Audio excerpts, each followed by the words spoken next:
আমাদের আমন্ত্রণে আপনারা সকলেই যারা এই মেন স্টেডিয়ামে আছেন এবং সেকেন্ড ফ্লোরেও আমি দেখা করে এসেছি, ফুল প্যাকড আপ আছে সমস্ত চিকিৎসকবৃন্দ, থার্ড ফ্লোরেও কিছু আছে। আমি তাদের সকলকে আমার আন্তরিক শুভেচ্ছা, অভিনন্দন, ভালোবাসা এবং গভীর শ্রদ্ধা জানাচ্ছি। আমি প্রথমেই বলি, আমার যে বোনটি মারা গিয়েছে সেই শোকসন্তপ্ত পরিবারকে আমি আমার সমবেদনা জানাই এবং আমরা নিশ্চয়ই তার ব্যাপারে উপযুক্ত শাস্তি দাবি করি। আপনারা নিজেও জানেন, আমি নিজেও রাস্তায় হেঁটেছি এর জন্য, এবং আমাদের সরকার একটা অপরাজিতা বিলও করেছে, পাশ করেছে, সেটা পড়ে আসি। এইসব ঘটনা যাতে না ঘটতে পারে আমি আমার ভাইদের উপর দায়িত্ব দিচ্ছি। আপনারা আমাদের বোনেদের রক্ষা করুন, আপনারাই পারেন। আজকাল তো ছেলেদের মেয়েদের মধ্যে কোনো প্রভেদ নেই। ছেলেরা মেয়েরা এত বন্ধুত্বপূর্ণ সমাবেশে তারা বন্ধুর মতো আচরণ করেন, ব্যবহার করেন, একসাথে থাকেন, একসাথে খান দান, একসাথে প্র্যাকটিস করেন, তাদের বাদ দিয়ে কোনো কিছু হয় না। আগের যুগে এটা ভাবা যেত না, কিন্তু আজকের যুগে এটার একটা প্লাস পয়েন্ট আছে। সবাই সবার ব্যথা, দুঃখ, বেদনাটা গভীরভাবে উপলব্ধি করেন। কাজেই সরকারি ব্যবস্থা হিসেবে নিশ্চয়ই করবে, কিন্তু আমি মনে করি আপনারা যারা গ্রাসরুটে আছেন, বিভিন্ন ইনস্টিটিউশনে আছেন, এটা আপনারাই আরো ভালো করে করতে পারেন। এটা আপনাদের পালঙ্কে আর একটা মুকুট জুটবে যদি বোনেদের বিপদে ভাইয়েরা আপনারা এগিয়ে আসেন এবং বোনেরাও ভাইদের প্রোটেক্ট করেন, দুটোই। আজকের যে সভা তারা অর্গানাইজ করেছেন সৌরভ যোগীরা মিলে, আমাদের গ্রিভ্যান্সেস সেল, রিড্রেসাল গ্রিভ্যান্সেস সেল, তারা অনেক জেলায় জেলায়ও ঘুরেছেন এবং তারা রীতিমতো চিফ সেক্রেটারি মনোজ পন্ত এখানে আছেন, হোম সেক্রেটারি আমাদের নন্দিনী আছে, হেলথ সেক্রেটারি আমাদের নারায়ণও আছে, ডিজি পুলিশ রাজীব কুমার আছেন এবং কলকাতা পুলিশ কমিশনার মনোজ ভার্মাও আছেন, সাথে আরো অনেক অফিসাররাও আছেন। আমি আপনাদের সকলকে, জুনিয়র সিনিয়র সকল চিকিৎসকদের, আমি আপনাদের সরকারি বেসরকারি যারা উপস্থিত হয়েছেন আপনাদের সকলকে অনেক অভিনন্দন জানাচ্ছি। স্বাস্থ্যের আর এক নাম সেবা, তার কারণ যখন মানুষ বিপদে পড়ে তখন আপনাদের কাছেই ছুটে যান, আর্তনাদ করেন, পরিবার পরিজন অপেক্ষা করেন। আপনাদের একটু ভালোবাসার ছোঁয়া পেলে তারা অনেকটাই নিজেদের ধন্য মনে করে। হয়তো সব কেস বাঁচানো সম্ভব নয়, কিন্তু যদি একটু ভালো ব্যবহার পায়, একটু ভালো চিকিৎসা পায়, অন্তত দেখে চিকিৎসকরা চেষ্টা করেছেন, তাতেই তারা কিন্তু অনেকটা খুশি হয়ে যান।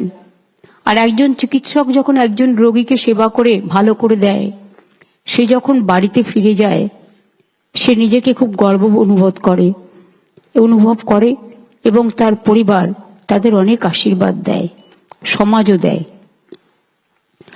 আমি মনে করি মানুষের কাছে আপনাদের জীবনের প্রভাব অত্যন্ত গরিব। I salute to all of you and your family members and your fraternity. আমার মনে হয় চিকিৎসক মানে সেবা, নিষ্ঠা, জ্ঞান, দক্ষতা, উদারতা, মানবতা, সংবেদনশীলতা, সমবেদনা এবং ধৈর্য। আজকের দিনে অনেক সোশ্যাল নেটওয়ার্কে হাজারটা ভালো কাজ করুন, বেরোবে না। একটা খারাপ কাজ হলে সেটা নিয়ে এমনভাবে সেটাকে প্রচার করা হয় যেন স্বাস্থ্য সমাজে কেউই কাজ করছে না, কোনো চিকিৎসকই পরিষেবা দিচ্ছে না, এইরকম একটা ব্যাপারও করে ফেলা হয়। এটা ঠিক নয়। আমি বামফ্রন্ট সরকারের আমলে দেখেছি তারা চিকিৎসা ব্যবস্থাটাকে অবহেলা করতেন।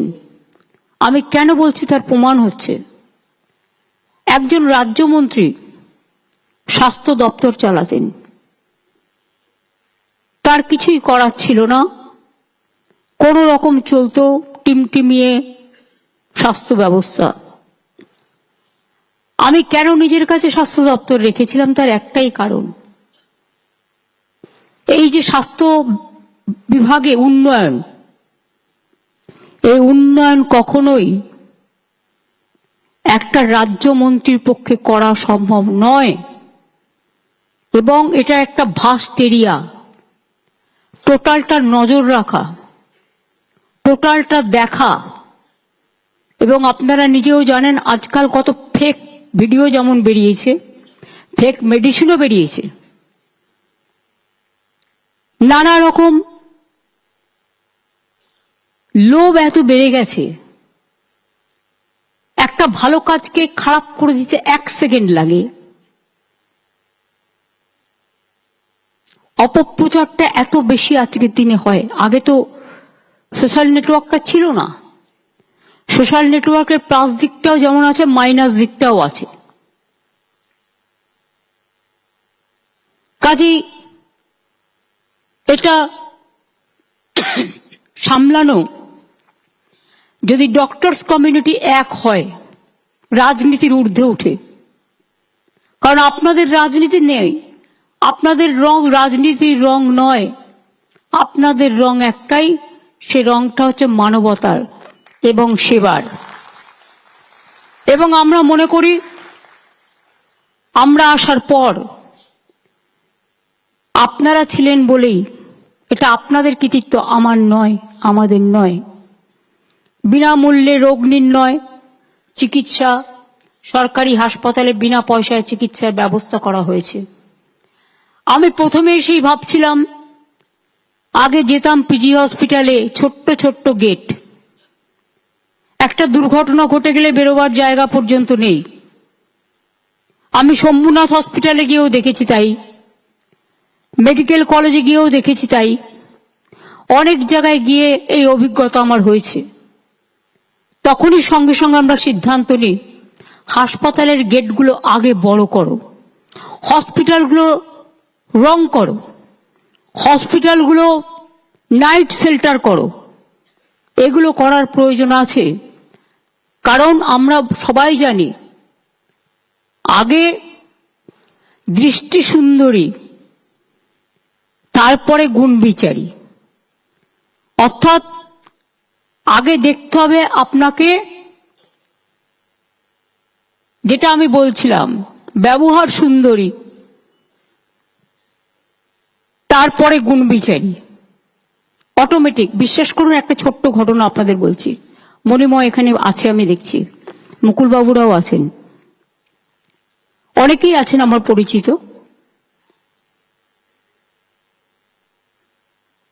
প্রতুলদা যখন অসুস্থ ছিলেন কদিন আগে, সিনিয়র ডাক্তাররাও আছেন যারা তার ট্রিটমেন্ট করেছেন, তারা তাদের সাধ্যমতো চেষ্টা করেছেন। তিনি 2 দিন রেসপন্ড করছিলেন না, কারোর সাথে কথা বলেননি। আমি জেনারেলি আইসিইউ আইটিইউ গুলো অ্যাভয়েড করি, কারণ ওই অবস্থায় দেখতে আমার ভালো লাগে না।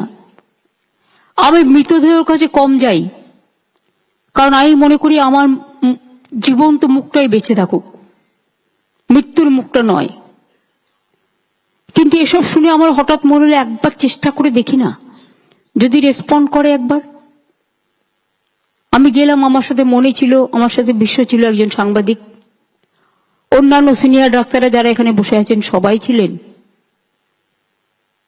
আমি গিয়ে প্রতুলদাকে ডাকলাম, ডেকে বললাম, প্রতুলদা, ও প্রতুলদা, আমি মমতা। বিশ্বাস করুন, যে লোকটা 2 দিন রেসপন্ড করেনি, ওই যে বলেন অনেক সময় সাইকোলজিক্যাল ট্রিটমেন্ট তাকে অনেক সময় ফিরিয়ে আনে। চোখ খুললেন, চোখ দুটো জলে ভরে গেল। আমি ওনার আঙুলগুলো টিপে দিচ্ছিলাম, হঠাৎ পালসটা ড্রপ করে গেল 95 থেকে 93। তখন ডাক্তাররা বললেন স্ট্রেস হচ্ছে, ওই যে রেসপন্ডটা করেছে, ফলে ওনার হৃদয়ে একটা ব্যথা হচ্ছে, চোখ দিয়ে জল বেরিয়ে গেছে। এলাম, পুতুলদা আপনাকে আমি বাংলার গান গাইতে হবে, আপনি চলে গেলে কে গাইবে? বিশ্বাস করুন, দুটো হাত তুলে, জানি না উনি আশীর্বাদ করলেন কিনা, ইশারায় বললেন আর গাইতে পারবেন না। তখনই আমি বুঝে গিয়েছিলাম যে পুতুলদা হয়তো আর পাচ্ছে না সহ্য করতে কষ্ট। উনি একটি দুরারোগ্য ব্যাধিতে আক্রান্ত হয়েছিলেন শেষের দিকে, এবং কোনো উপায় ছিল না অপারেশন না করে। এর আগেও 3-4 বার তাকে ভালো করে নিয়ে আসা হয়েছিল। কাজেই এই একটি ছোট্ট ঘটনা আমার মনে রেখাপাত করেছিল যে দেখুন, অনেক সময় বলে না যে মানুষ মরে গেলেও, আমি জানি না, এই মরণের পারে একটা বইটা পড়েছিলাম, বই থেকে জেনেছি, ব্যাখ্যা দেওয়ার মতো জায়গা আমার নেই, কারণ আমি এটা নিয়ে রিসার্চ করিনি, আমি জাস্ট একটা বইয়ের কথা বলছি। বলছে আত্মা মারা গেলেও, একটা মানুষ মারা গেলেও তার মধ্যে কিন্তু একটা বোধ থাকে। তার বাড়ির লোকেরা যখন কাঁদে, আত্মীয়রা কাঁদে, তার মনে দুঃখ আসে, কিন্তু বলে কেঁদো না কেঁদো না, তার প্রাণটা কিন্তু থাকে অনেকক্ষণ। এগুলো হয়তো সবই রিসার্চের ব্যাপার, আমার বলার কিছু নেই, কিন্তু আমি বলছি এটা একটা মানবিকতার দিক থেকে। আমাদের রোগীর সংখ্যা অনেক বেড়ে গেছে, আমরা অনেকগুলো যুগান্তকারী সিদ্ধান্ত আপনাদের সাহায্যে নিয়েছি। স্বাস্থ্য ইঙ্গিত অর্থাৎ টেলিমেডিসিন, প্রতিদিন গড়ে ৭৫,০০০ লোককে আপনারা চিকিৎসকরা টেলিমেডিসিনের মাধ্যমে তাদের গাইড করেন। আমরা জানি অনেক ছোটখাটো অসুখ আছে যেগুলো একটু গাইড করলে প্রাইমারি কাজটা হয়ে যায়, এবং এখনো পর্যন্ত, এটা আমরা শুরু করেছি জাস্ট 1-1.5 বছর হলো, 4,82,00,000 লোককে টেলিমেডিসিনের মাধ্যমে আপনারা সেবা দিয়েছেন। এটা বড় কাজ। বিশ্বাস করুন, আমিও বাড়িতে যেটা করি, আমরা ছোটখাটো ব্যাপারে হট করে ডাক্তারের কাছে যাই না, এতে হয়তো অনেক সময় খারাপও হয়ে যায়, কিন্তু আজকাল জেনারেল নলেজে চট করে একটা কিছু হলে লোকে চেষ্টা করে তার বাড়িতেই ট্রিটমেন্টটা করে নেওয়ার, ছোটখাটো ট্রিটমেন্ট যেটা পারা যায়। স্বাস্থ্যসাথীর সাফল্য আপনাদের বিরাট অবদান আছে, আপনাদের অনেক অভিনন্দন জানাই। প্রায় 9 কোটি মানুষের পরিষেবায় এসছেন। তাছাড়াও বেসরকারি হাসপাতালেও অনেক হাসপাতালে স্বাস্থ্যসেবার সুযোগ আছে। আমাদের আমলে দেশের সেরা পাবলিক ইনফ্রাস্ট্রাকচার হেলথের এখন বাংলায়। সরকারি বেসরকারি মিলিয়ে প্রায় 38টি মেডিকেল কলেজ, 42টি সুপার স্পেশালিটি হসপিটাল। আমি আসার পরে এটা প্ল্যান করেছিলাম। 13,500টির বেশি সুস্বাস্থ্য কেন্দ্র হয়েছে, আরো আগামী দিন 12,000 হবে। 71টি এসএনসিইউ, যেটা মাত্র 6টা ছিল আমরা যখন এসেছিলাম। 286টি এসএনএসইউ, এটা সবটাই নতুন করে করা হয়েছে। 76টি সিসিইউ, গ্রামে আগে জেলায় জেলায় এসডিএম মানে সাব ডিভিশনে বা ডিস্ট্রিক্ট হসপিটালে ছিল না। 76টি সিসিইউ, 3টি এইচডিইউ, 14টি মাদার অ্যান্ড চাইল্ড হাব, 13টি mother and waiting heart, cord blood bank, human milk bank, সবগুলোই করা হয়েছে। এবং সরকারি হাসপাতালে প্রায় 40,000 বেড ইতিমধ্যেই বেড়েছে, কিন্তু আরো প্রয়োজন হয়। যখন কোভিড হয়েছে, সরকারের সাথে সাথে বেসরকারি হাসপাতালগুলোও আমাদের সাহায্য করেছে, কিন্তু সেই সময়কার ডাক্তারদের যে অবদান, সিস্টারদের যে অবদান, আমরা সেটা কখনো অস্বীকার করতে পারিনি। এবং আপনারা জানেন, আপনাদের সাথে কাঁধে কাঁধ মিলিয়ে কোভিডে প্রতিটি দিন আমি রাস্তায় বেরোতাম। আমাকে অনেকে বলতো তুমি রাস্তায় কেন যাচ্ছ? আমি গিয়ে গিয়ে রাস্তার মোড়ে মোড়ে মাইক নিয়ে বলতাম, আপনারা প্লিজ ঘরে যান, আপনারা বেরোবেন না, মেশামেশি বন্ধ করুন, বাড়ি থেকে অর্ডার করুন। যার বাড়িতে কেউ নেই পুলিশ গিয়ে খাবার দিয়ে আসতো। অনেক চিকিৎসক সেই সময় মারা গেছেন, অনেক পুলিশ কর্মী মারা গেছেন, অনেক সরকারি কর্মী মারা গেছেন। আমার নিজের ভাইও মারা গেছে কোভিডে। আমার নিজের একজন বিশ্বস্ত সৈনিক আমার অফিসে চাকরি কাজ করতেন দীর্ঘদিন, 40 বছর, তিনিও মারা গেছেন। কাজে কোভিড কিন্তু আমাদের সব পরিবারকে আক্রান্ত করে গেছে, সে দুঃখ আমরা ভুলতে পারি না। আমাদের আমলে নতুন করে, আপনারা জানেন তো, ডাক্তারের কোটা না দিলে আমরা করতে পারি না। প্রাইভেট হসপিটালগুলো সেজন্য বাড়ানো হয়েছে। 14,000 সরকারি ডাক্তার আমরা নতুন করে বাড়িয়েছি।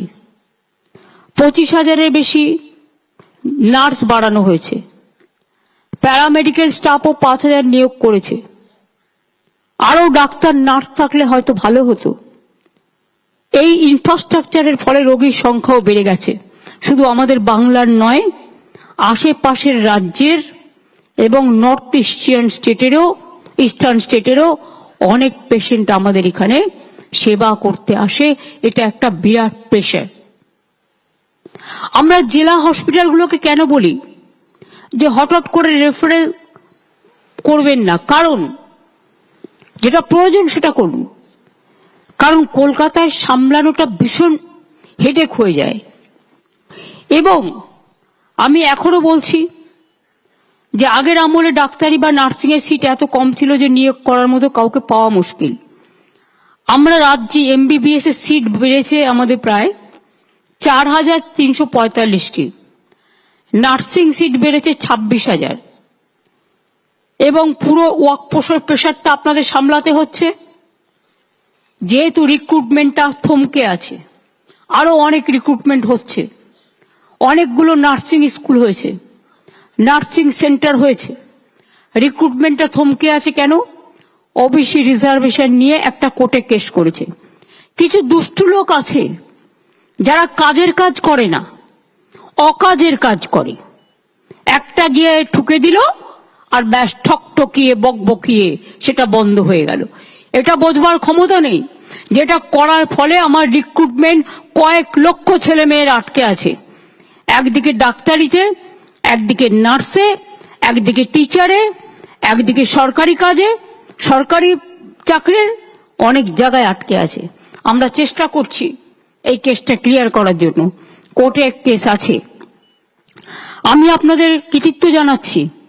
ডেঙ্গু, ম্যালেরিয়া, কালাজ্বর, যক্ষা এবং পোলিও ইনজেকশন আপনারা যেভাবে দেন, বাংলা কিন্তু নাম্বার 1-এ আছে।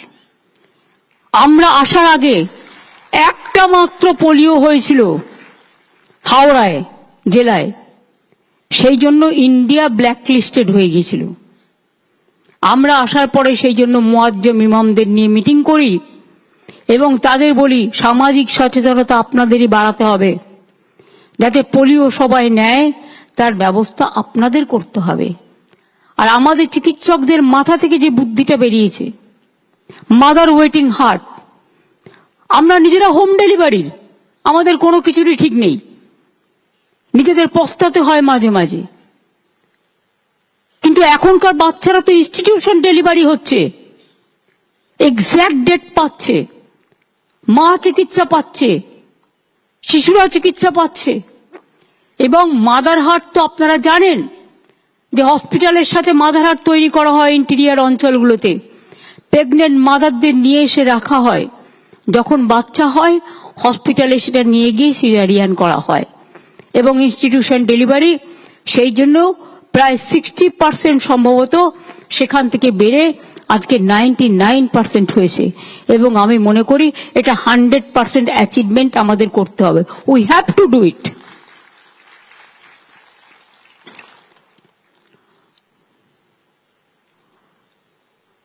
এবং আপনারা এত ভালো কাজ করেন বলেই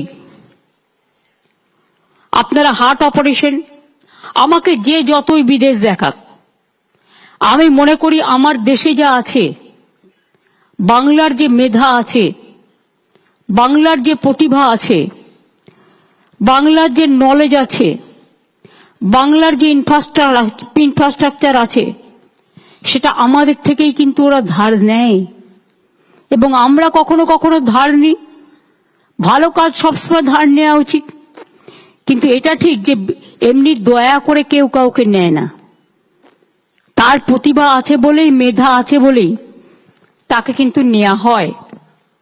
সরকারি ডাক্তারদের রিটায়ারমেন্ট এজ আপনারা জানেন 60 থেকে 65 বছর হয়েছে। Already junior doctor, intern, house staff, PGT এবং পোস্ট ডক্টর ট্রেনিং, জিডিএমওদের স্যালারি দ্বিগুণের বেশি বৃদ্ধি করা হয়েছে। ডাক্তারদের জন্য আরজিকর, পিজি, মিদনাপুর মেডিকেল কলেজেও হস্টেল তৈরি করা হচ্ছে। লেডি ডাক্তারদের জন্য 150 কোটি টাকা দিয়ে 5টি হস্টেল তৈরি করা হচ্ছে। এছাড়াও কয়েকটা জায়গায় হস্টেলের অবস্থা খারাপ। আমি ন্যাশনাল রুরাল হেলথ মিশন থেকে হস্টেলগুলো বলবো করে দিতে, এবং প্রাইমারিতেও যারা রেসিডেন্সিয়াল ডক্টর থাকে বা বিএমওএইচরা থাকে সেই সব হস্টেল, সেই সব জায়গাগুলো টেক ওভার করো, এবং আস্তে আস্তে এক ফেসে তো সব হতে পারে না। টাকা পয়সা অনেকটাই বন্ধ করে দেওয়া হয়েছে আমাদের। 1,75,000 কোটি টাকার উপর আমরা পাই আমাদের পাওনা টাকা, আর আমরা নতুন করে ট্যাক্স তুলতে পারি না, কারণ এখন একটাই ট্যাক্স, জিএসটি ট্যাক্স। এই ট্যাক্সটা তুলে সেন্ট্রাল আমাদের যেটা ভাগ দেওয়ার কথা সেটা কিন্তু আমাদের ভাগ দেয় না। তা সত্ত্বেও আমরা চেষ্টা করি করবার। আমাকে গ্রিভ্যান্সেস সেল কয়েকটা সাজেশন দিয়েছেন। একটা হচ্ছে ইন্টিগ্রিটি অফ ইউনিভার্সিটি এক্সামিনেশন, এটা অলরেডি চালু হয়েছে, এবং আমার মনে হয় এতে আপনাদের মর্যাদা বাড়বে, মর্যাদা কারো ক্ষুণ্ণ হবে না। আপনারা ভালো করে পড়াশোনা করে একদিন বিশ্বের মাঝারে সেরা ডাক্তার তৈরি হবেন, এবং আমরা এটা চাই আপনারা আমাদের গর্বের বাংলা, গর্বের বিশ্ব বাংলায় পরিণত হোক। এটা আমি অলওয়েজ চাই, এটা আমার মনের স্বপ্ন, এটা আমরা কন্টিনিউ করব। আমি সব প্রপোজাল মানতে না পারলেও সিম্প্যাথি তো আমার নিশ্চয়ই আছে। একটা ওরা বলেছিল সিকিউরিটি রিলেটেড ইস্যু, এটা আমি রাজীব আছে, মনোজ আছে, কিছু এক্স সার্ভিসম্যানকেও নিয়ে নাও, কারণ আমরা যেহেতু রিক্রুটমেন্টটা এখন করতে পারছি না, আটকে আছে, থমকে আছে, তাদের দিয়েও আমরা অনেক জায়গায় কাজ করাতে পারি। এবং আমার মনে হয় যে এটা দেখা উচিত যতটা সম্ভব। পুলিশকে আরেকটু ভিজিল হতে হবে, মোবিলিটি বাড়াতে হবে, দরকার হলে মোবাইল ভ্যান বেশি করে বাড়িয়ে দাও। আগে পুলিশ 3-4 বার রাস্তায় টহল দিত, ইদানিং একটু দেখা গেছে ক্রাইম যারা করে cyber crime is a dangerous crime. তুমি মোবাইল দিয়ে ঘুরলে হবে না, তোমাকে স্পন্টেনাস বুদ্ধিটাকে কাজে লাগাতে হবে। You have to be very tactful, এবং তোমাকে পুলিশকে সাইবার ট্রেনিং দিতে হবে। আর সিভিককে 10% আমরা যাদের বলেছি কনস্টেবল করব, রিজার্ভেশন করা হয়েছে না, 20% এরকম কিছু একটা আছে, তাদের কিন্তু ট্রেনিং দিয়ে, they have to be trained. সুতরাং তাদের আমরা ট্রেনিং দিয়ে যদি হোমগার্ডে পরিণত করতে পারি তবেই তারা কিন্তু ব্যাপারটা বুঝবে। এখন তাদের না আছে ইধার, না আছে উধার, তারা জানেই না তাদের কি কাজ করা উচিত। আমি অনেক সময় দেখি রাস্তা দিয়ে যাই, বিশ্বাস করুন আমি কখনো পুলিশকে বলি না আমার গাড়ি গেলে একটাও গাড়ি আটকাবে। আমি পছন্দ করি ট্রাফিক জ্যামে দাঁড়িয়ে থাকা। মানুষ যদি দাঁড়াতে পারে তাহলে ট্রাফিক সিগন্যাল থাকলে আমি কেন দাঁড়াতে পারবো না? আমি কোন হরিদাস যে আমি দাঁড়াতে পারবো না? আমি এটা পছন্দ করি। কিন্তু কেউ কেউ মনে করে এই তুমি চলে যাও, এই ওদিকে চলে যাও, আমার ভালো লাগে না। আমি বলতে বলতে ফেড আপ হয়ে যাই। আমি মনে করি গতি চললে, গাড়ি চললে তবে মানুষের গতি এগিয়ে যায়। একজন ভিআইপি যাবে বলে অন্য গাড়িগুলো বন্ধ করে দিয়ে মানুষের 1 ঘন্টা 2 ঘন্টা লেট করে দেওয়া, তাদেরও অনেক কাজ থাকে। মনে রাখবে আমরা গ্রিন করিডোর করার প্রয়োজন পড়ে না যদি আমরা ঠিক মতো এটা করি। কোনো ভিআইপি জন্য গাড়ি বন্ধ থাকবে না। অনলি একটা আমার মনে হয় যেটা ক্রসিং গুলো আছে, ধরুন একটা গাড়ি যাচ্ছে ইম্পর্টেন্ট, 2টো ক্রসিং, ওই ক্রসিং দিয়ে ঢুকে যাতে অ্যাক্সিডেন্ট করে দিতে না পারে। আজকালকার দিনে অ্যাক্সিডেন্টটাও বেড়ে গেছে, সেই জন্য সঠিক পদক্ষেপ নেওয়ার প্রয়োজন আছে। সেফ ড্রাইভ সেভ লাইফটা ভালো করে করতে হবে এবং ওই গলির কর্নারগুলোতে ওয়াচ টাওয়ার লাগাও। দরকার হলে এমপিদের বলো, এমএলএদের বলো, এমপি ল্যাডের টাকা দেবে, এমএলএ ল্যাডের টাকা দেবে, তাদেরও তো একটা সামাজিক কন্ট্রিবিউশনের ব্যাপার আছে। আমি নিজে এটা করি, আপনারা বিশ্বাস করবেন না। এই যে মিউজিকে গান হয় টপিক স্ট্যান্ডে, এই যে বাস স্ট্যান্ড গুলো তৈরি করে দেওয়া, এই যে স্কুলের সামনে ছেলে মেয়েদের বসা, এই যে কেওড়াতলা শ্মশান থেকে শুরু করে জল সৌন্দর্য তৈরি করা, এগুলো আমি এমপি ল্যাড থেকে প্রথম করেছিলাম, তারপরে গভর্নমেন্ট এখন এটা করে। কিছু কিছু জিনিস আমাদের ভাবতে হবে। একটা তারা দিয়েছে sports and cultural event. Of course আপনাদের মানসিক বিকাশের প্রয়োজন আছে, শান্তির, মনটাকে এনজয় করা। আপনার এন্টারটেনমেন্ট জগতে যেতে পারেন না, কারণ আপনাদের সময়টা চলে যায় চিকিৎসা করতে, কিন্তু আপনাদের মধ্যেও খেলাধুলা করতে ভালোবাসেন, আপনারাও সাংস্কৃতিক চর্চা করতে ভালোবাসেন। পিজিতে যেমন আমায় বলেছিল, আমি সঙ্গে সঙ্গে একটা মাঠ করে দিয়েছি। আমি নারায়ণকে বলবো 2 কোটি টাকা স্যাংশন করতে প্রত্যেকটা মেডিকেল কলেজ এবং হসপিটাল, যাতে তাদের কালচারাল অ্যাক্টিভিটিস এবং স্পোর্টস করতে পারে এবং তাদের মধ্যে কম্পিটিশন হোক এবং এই কম্পিটিশনে তাদের অ্যাওয়ার্ড দেওয়া হোক। আমি এটা চাই, তারা উঠে আসুক। এবং college to college competition, hospital two hospital competition, এগুলো ইউথ অ্যান্ড স্পোর্টস ডিপার্টমেন্ট থেকে, এবং জেলায়ও যারা কাজ করে তারাও খুব ইম্পর্টেন্ট। কলকাতা জেলাকে ব্লককে মিলিয়ে দিতে হবে। সবার সাথে সবার মিলন হলে তবেই তো আদান প্রদানটা বাড়বে এবং তবেই তো একে অপরকে সুস্থ রাখবে। ইএসআই কর্পোরেশনের ডাক্তারদের কিছু গ্রিভ্যান্সেস আছে, এটা আমি নারায়ণকে বলবো সিএস এর সাথে কথা বলে এটা দেখবো, আমরা নিশ্চয়ই দেখব। কোনো ডিসক্রিমিনেশন আমরা কখনোই ভাবতে পারি না। একটা দাবি ওরা দিয়েছে বিএমওএইচ এর ভিডিও সমান 1 মান্থ করার জন্য, সেটা আমি করতে পারবো না। 500 টাকা আমি করে দিচ্ছি। ওদের 1 মাসের দেওয়া হয়, এদের 500 দিনের, এদের 15 দিনের দেওয়া হবে, অর্থাৎ 15 দিনের এক্সট্রা তারা পাবে যারা বিএমওএইচ আছেন। আমি intern, house staff, post graduate trainee, post doctorate trainee সবার জন্য 10,000 টাকা করে বাড়িয়ে দেওয়ার ব্যবস্থা করলাম।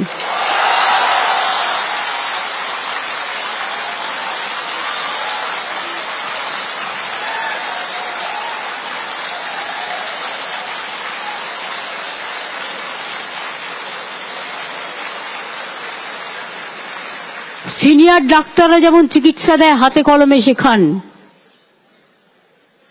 তাদের আমি অনুরোধ করব দয়া করে শুধু জুনিয়রদের উপর দায়িত্ব দিয়ে সিজারিয়ান থেকে শুরু করে হার্ট অপারেশন থেকে শুরু করে আপনারা ছেড়ে দেবেন না। আপনারা মিনিমাম 8 ঘন্টা সরকারি পরিষেবা দিন, তারপরে প্রাইভেট প্র্যাকটিস করুন, আমার আপত্তি নেই। আমি 20 কিলোমিটারটা 30 কিলোমিটার করে দিচ্ছি, কারণ কলকাতায় 30 কিলোমিটারের মধ্যে অনেক হসপিটাল আছে।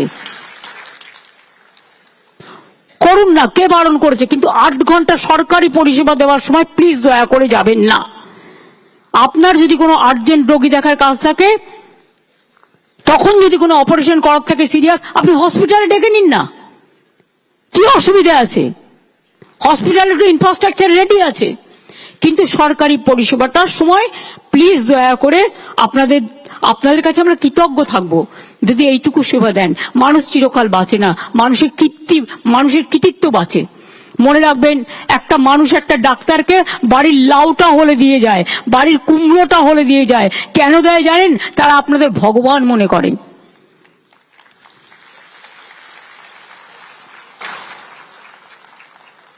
মেদিনীপুরে যে কেসটা হয়েছিল, নিশ্চয়ই নেগলিজেন্স ছিল, সেটা তদন্ত হচ্ছে। তদন্তের রিপোর্ট হাতে নেওয়া পর্যন্ত আমি কিছু বলবো না। জুনিয়র ডাক্তারদের কয়েকজনকে সাসপেন্ড করা হয়েছিল এবং তাদেরও পুলিশ রিপোর্ট নিয়েছে। হয়তো তাদের মধ্যে এটা ঠিক, তারা এখনো পাকাপোক্ত হয়নি, তাদের উপর ছেড়ে দিয়ে যাওয়াটাও ঠিক হয়নি।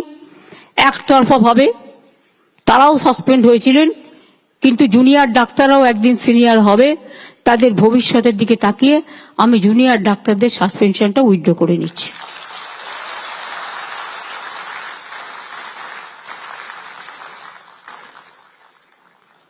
আমরা আগেও জুনিয়র এবং সিনিয়র রেসিডেন্ট যারা ছিল তাদের স্যালারি আমরা বাড়িয়েছিলাম, বাট আরো কিছু বাড়ানো দরকার।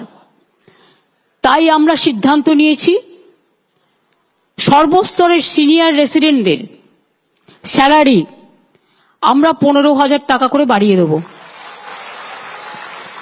ফলে ডিপ্লোমাধারী সিনিয়র রেসিডেন্টদের স্যালারি বর্তমান 65,000 থেকে বেড়ে হবে 80,000। পোস্ট গ্রাজুয়েট সিনিয়র রেসিডেন্টদের স্যালারি বর্তমানে 70,000 থেকে বেড়ে হবে 85,000। আর পোস্ট ডক্টরেট সিনিয়র রেসিডেন্টদের স্যালারি বর্তমানে 75,000 থেকে বেড়ে হবে 1 লাখ।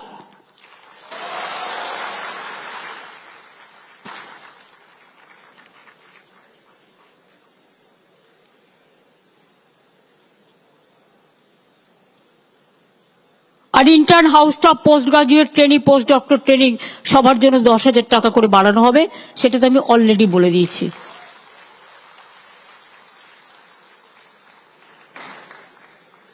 আর কিছু নেই তো পয়েন্ট। সাইডটা আমরা দেখে নেব।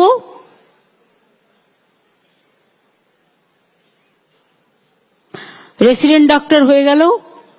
প্রাইভেট প্র্যাকটিশনাররা রিকোয়েস্ট করেছেন, তাদের বারবার 4টে জায়গায় ডাকে। আপনারা আপনাদের অ্যাডমিনিস্ট্রেটিভ অফিসারদের পাঠান না, তাহলেই তো হয়ে যায়।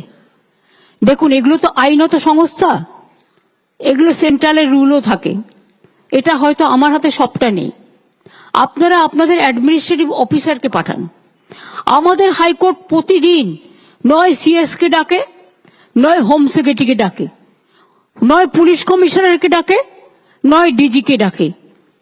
এইসব পোস্টগুলো যারা কাজ করেন তাদের প্রবলেম হয় যেতে, কাজ ছেড়ে যেতে। আমরা সেখানে আমাদের আইনজীবীদের পাঠাতে পারি, আমরা আমাদের অফিসারদের পাঠাতে পারি। সেইটা আপনারা দেখে নিন। সেটা একটা দেখো, একটা যদি প্যাচ আপ করে প্ল্যান করে করা যায়, যে সিও যাক বা এমডি যাক বা তাদের কোনো যে পার্সোনাল অফিসার আছে তিনি যাক, সেটা হসপিটাল অথরিটি ঠিক করবে।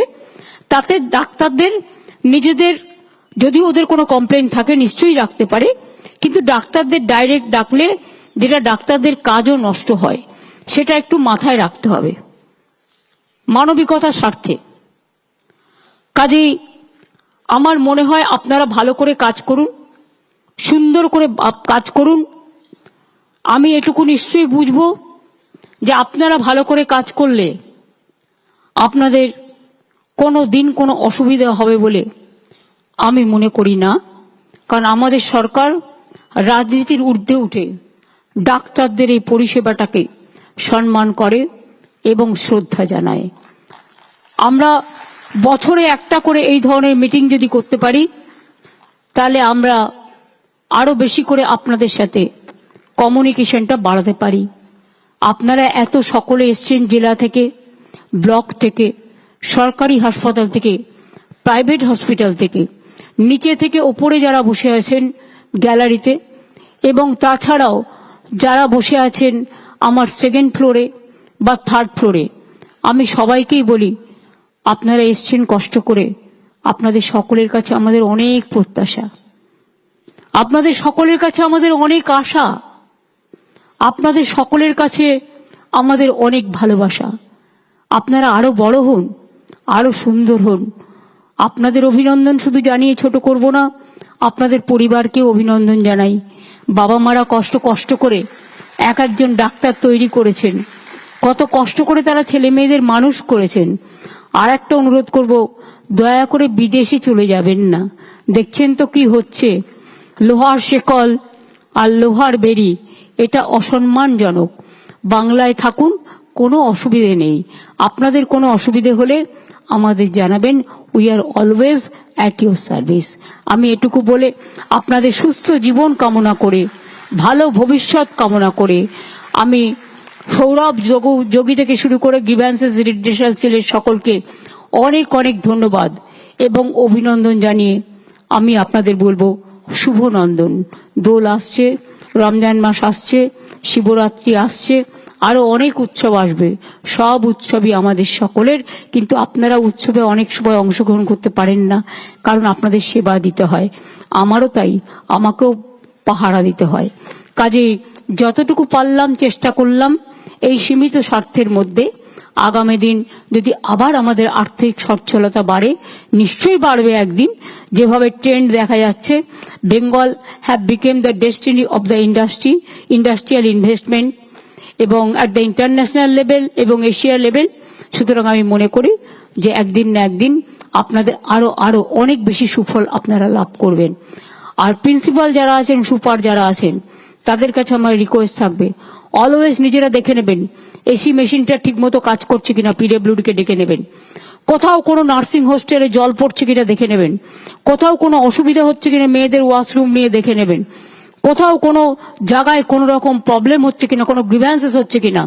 এখন তো সুপারগুলো সুপারদেরই করে দেওয়া হয়েছে, প্রিন্সিপালদেরই করে দেওয়া হয়েছে, chairman of the health recruitment committee.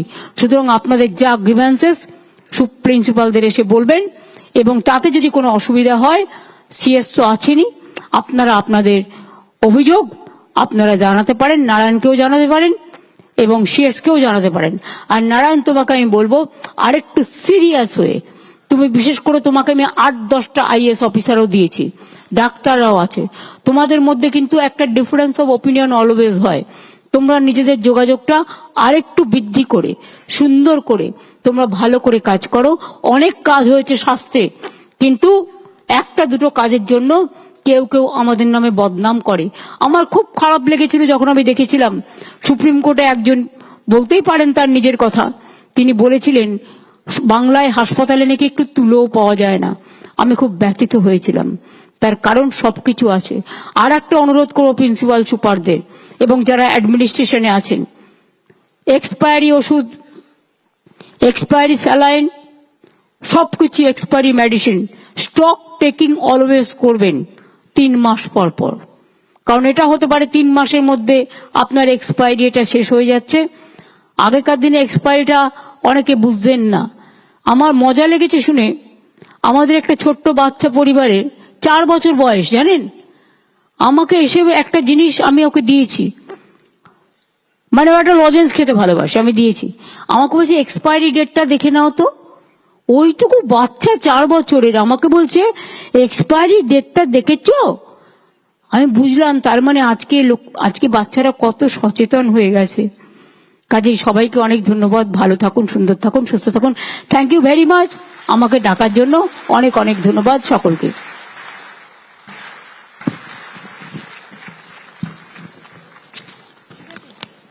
অসংখ্য ধন্যবাদ মাননীয় মুখ্যমন্ত্রী।